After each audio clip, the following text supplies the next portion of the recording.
दा क्लास 9आव फरायो आं दा फरायनायजों लोगोसे खेलाखौबो लांफानो लुबैदों जों बर'फोरा बयबो सानो खेलाजों मा मोननो बिदि सानो नाथाय बिदि नङा खेलाखौबो लांफानांगौ जों दा जों खेलाखौ गेलेनानै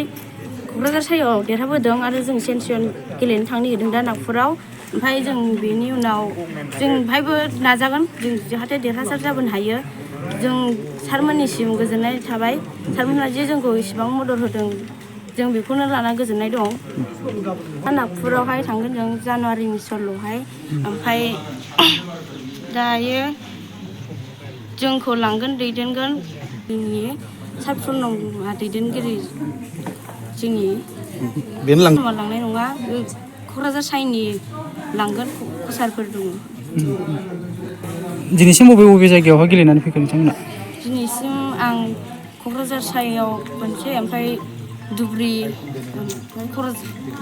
क'क्राझार दावलिगुरियाव गौरिपुराव बिसोर टिमा दासो गोदान आरोना ओमफ्राय आं ओरैनो सेलेक्सन जायैसो थांदों आं नोंथांमोनाव गेलेनायनि बागैसो थुलुंगा होआ नैबे बेलायाव सफैनायनि बेलायाव बे सफैनायनि बेलायाव एकलव्य बिद्यालयनि सार पुर्णमा हेफाजाब होगासिनो आरोना आं दिनै नोंथांमोननि सिनारिखौ साबायखर बावनाय जाबाय आरो बेनि गेजेरजोंनो आं दिनैहाय फंनैसो बाथ्रा बुंनो सानदों जोंहा दिनैहाय एकलव्य बिद्यालय अभियाननि गेजेरजों जोंनि टिपकाइ ओनसोलनिफ्राय माखासे लाइमोनफ्रा दिनैहाय जोंहा सारा अल आसाम गेलेनानै दिनै खेलाखौ देरहाबोदों बे देरहाबोनायनि थाखाय जों दिनैहाय टिपकाइ प्राइमारि बड' साहित्य सभाया मोजां मोननानै जों दिनैहाय बिसोरखौ मोनसे बरायनाय हाबाफारि लादों बे बरायनाय हाबाफारिनि गेजेरजोंनो जों दिनैहाय माखासे बे लाइमोनफोरखौ जों थुलुंगा होदों जाहाथे बै फैगौ नागपुराव जे गेलेहैगोन बिथांमोनहा बे लाइमोनफ्रा जाहाथे देरहासार जायो जों बेखौनो कामना खालामनानै जों दिनैहाय बिसोरखौ बे गेलेगिरिफोरखौ जोङो दिनैहाय माने वेलकाम खालामदों आरो जाहाथे लाइमोनफ्रा देरहाबोयो जों बेखौनो आसा खालामनानै जों गोसो गोरबोजों दिनैहाय टिपकाइ प्राइमारि जानानै जोङो बिसोरनि गोसोखौ थुलुंगा होनो थाखाय जों बरायनाय हाबाफारिखौ दिनैहाय लानाय जादों मा बुंगोन बे समाव उन्दै जाखांफुनाय जे लाइमोनफोरखौ गेलेनायनि बागै माबाफोर मेसेज होनो सानबावगोन नामा उन्दै लाइमोनखौ बे मेसेज होनो साननाया बेनो बिसोर बै जायगायाव थांनानै जाहाथे गोदान परिबेसफोर नुहैगोन थुलुंगा मोनगोन मानसिनि थांनानै थानाय समावथ' नोङो मानसिनि लाइफआनो मोनसे संग्राम नालाय दिनैहाय बिसोर मोनसे गेलेनायाव बिसोरो उजिनानै दिनैहाय जे संग्राम खालामदों बिसोरनि संग्रामा दिनैहाय मोनसे स्टेजाव बिसोर देरहाबोबाय जाहाथे बै स्टेजावबो नेसनेल लेभेलावबो जाहाथे देरहाबोयो जाहाथे बिसोरो देरहाबोनानै जाहाथे जोंनि बर' हारिनि थाखाय बा बर' जाथिनि थाखाय माने गोजों जाहाथे जानो हायो बा गोजौआव दावखोनो हायो जों बेखौनो कामना खालामो आरो बेनो आरो जोङो फैगौ जाहाथे मोजाङै गेलेनानै फैयो बेखौनो जों आसा खालामनानै इसोरनि खाथियाव आर'ज गाबनानै आं बेहायनो आंनि बुंनायखौ फोजोबनाय जाबाय आरो दिनै जोंनि बे बरायनाय हाबाफारिया जाहैबाय जोङो एकल बिद्यालय अभियाननिफ्राय टिपकाइ सनस्नि जानानै आं दिनै बे सनस्नि सेक्रेटारि हिसाबै आं बिथांमोनखौ गोसो गोरबोजों बरायदों बिथांमोनहा जाहैबाय जोंनि एकल बिद्यालय अभियाननिफ्राय क'क्राझार S.A.I. क्लाबाव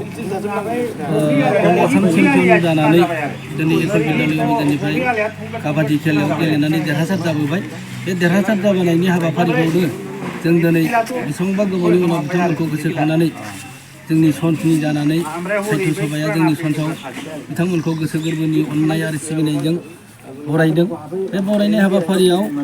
आंहाबो गोजोननाय फैदों खारन जोंनि पर्बजरा हिसाबै जेनेबा टिपकाइ हिसाबै जों बेबायदि